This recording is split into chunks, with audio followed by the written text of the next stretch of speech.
Good morning, Divorcing Gracefully sisters. Casey and I are reporting for our coffee chat, and it is Thursday. It is really a gross day here in New York. It's rainy and disgusting, but Casey and I, we're gonna plug through because that's what we do. Every morning we go out and we have our walk and we get started for the day and connect. So we are here to say hello and start our coffee chat. So for those of you who don't know me, my name is Donna Rudowitz, and I am a licensed clinical social worker as well as a rapid transformational relationship coach. So what that means to you is that my specialty is in helping heal your soul fracture from divorce, help you to fall in love with yourself so you're operating at the best of your possible ability, that you're operating in alignment with your heart, with your soul, so that you could be living your best life, be the model for your children, so they could see from you that even though devastation has taken place in the family, how that can be transmuted and that mess could be turned into a miracle, and that when you're ready, be able to attract your soulmate. And good morning, Diane, and good morning, Jennifer. This is amazing. I love being here with you guys. All right, so today's topic, and I hope I'm not prickling anybody's emotions here this morning, but the one thing I wanted to talk about is the past. And you may be saying, Donna, I don't want to look at the past. I'm ready to look at the future.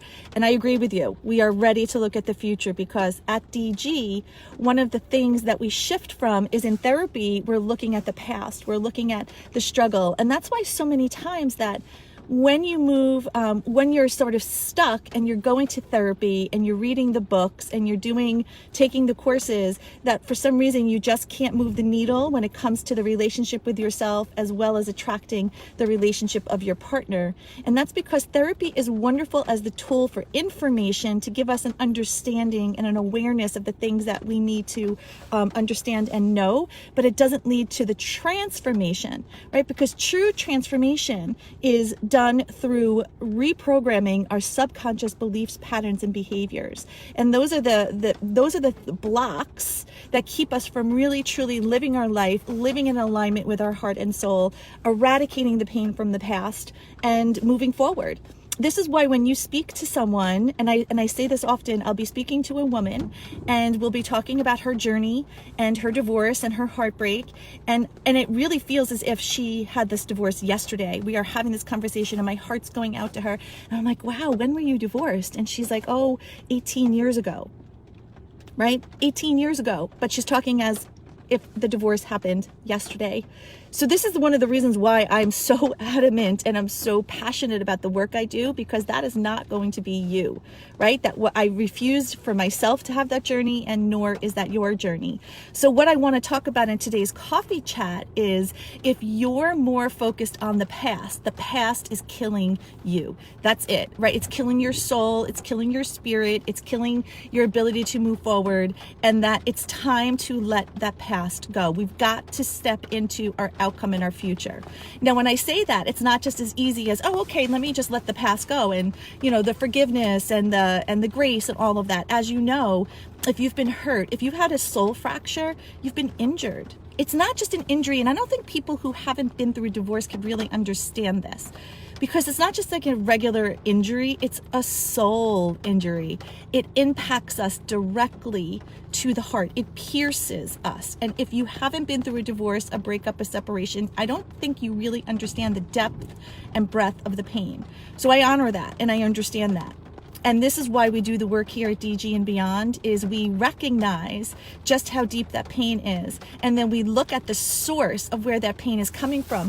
Because believe it or not, the pain that you're experiencing today from the relationship breakup and the soul fracture didn't start with divorce. It started likely in the earliest years of your childhood, in the relationships with your caregivers, in the people who were important to you, how they showed up in life.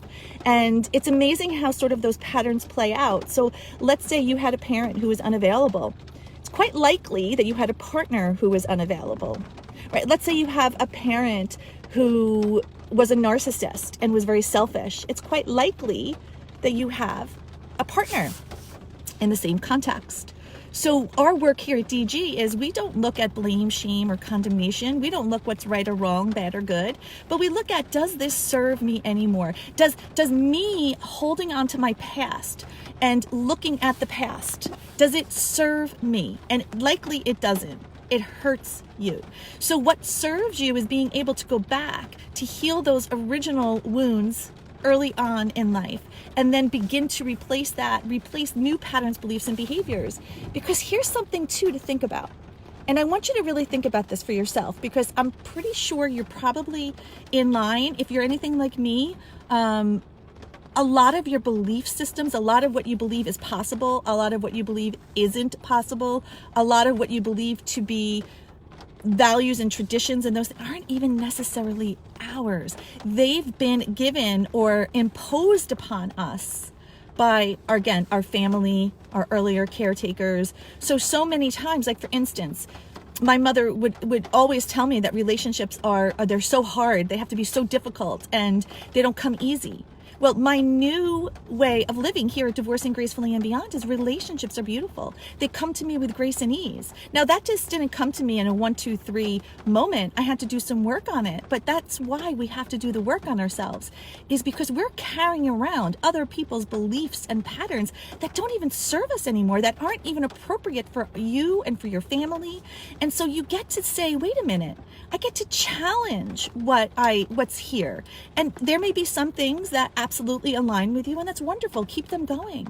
But this is your opportunity to define for you, for the first time in your life, to say to you, what's really important for you, what's really important for your family, what's really important for your trajectory. Because remember, the work you do on yourself directly impacts everything you do.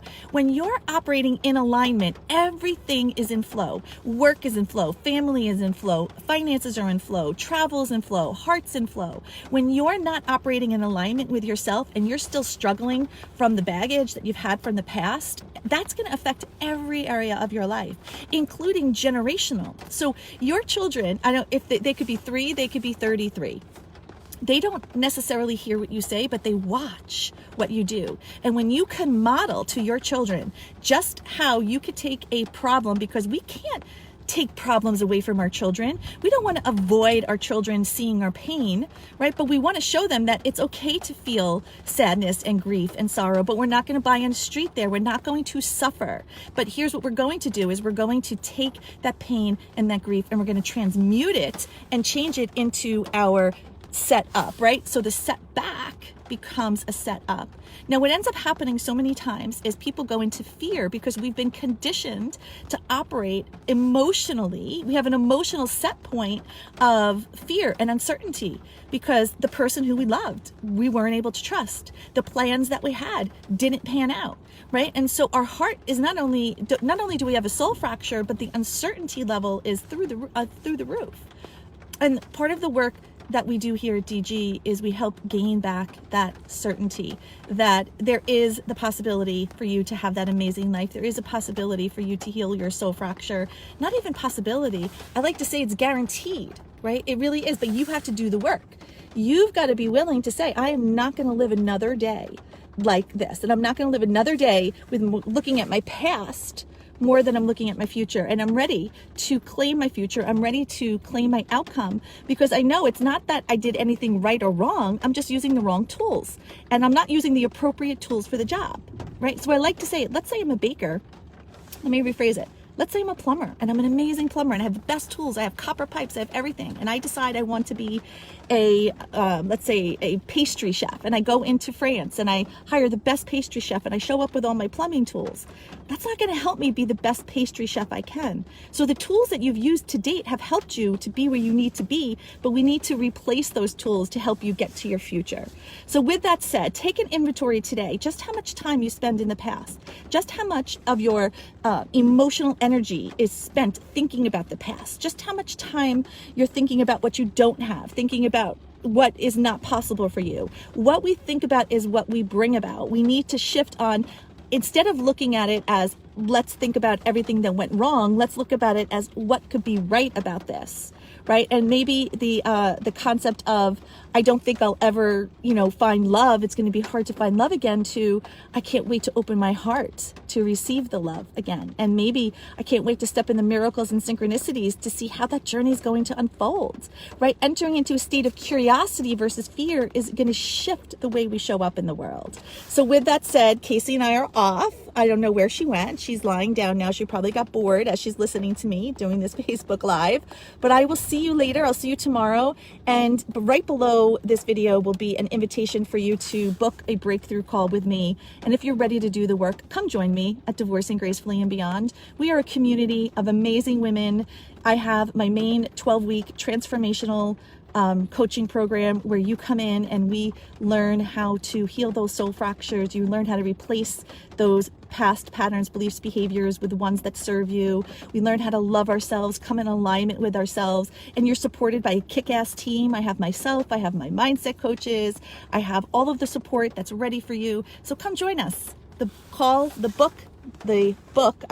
link to book a call, thank you, I still need my coffee, is in the comments below. So have a kick-ass day, guys. See you later. Bye.